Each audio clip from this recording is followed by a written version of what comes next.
Bonjour et bienvenue sur Radio Récif. Bonjour Effie. Bonjour Victorien. Vous allez nous parler aujourd'hui du suivi de santé au travail dès 45 ans. Mais pourquoi 45 ans ?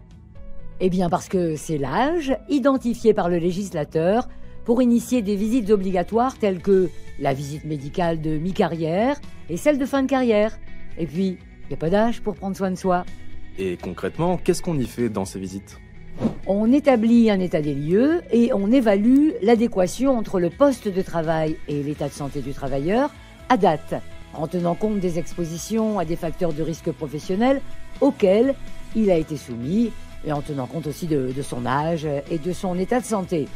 Dans cette visite de mi-carrière, on sensibilise donc le travailleur particulièrement sur la prévention des risques professionnels.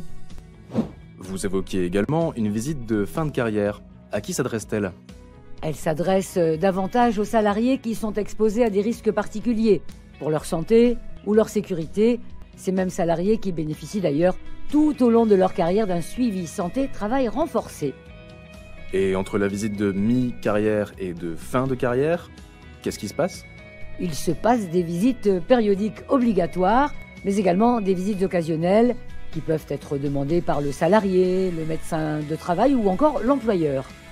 C'est le médecin du travail qui va acter la périodicité des visites en fonction notamment du poste de travail, des risques auxquels vous êtes exposé, votre état de santé qui, dans ce cas précis, peut être lié à l'âge.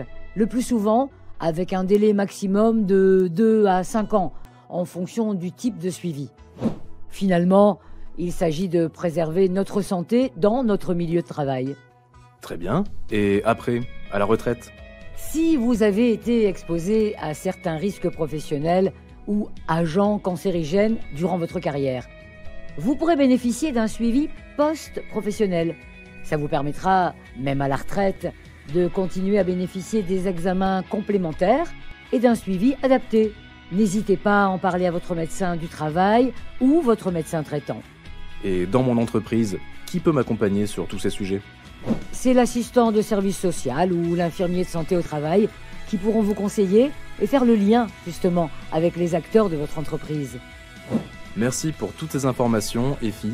C'était Radio Récif. À très vite pour une nouvelle chronique.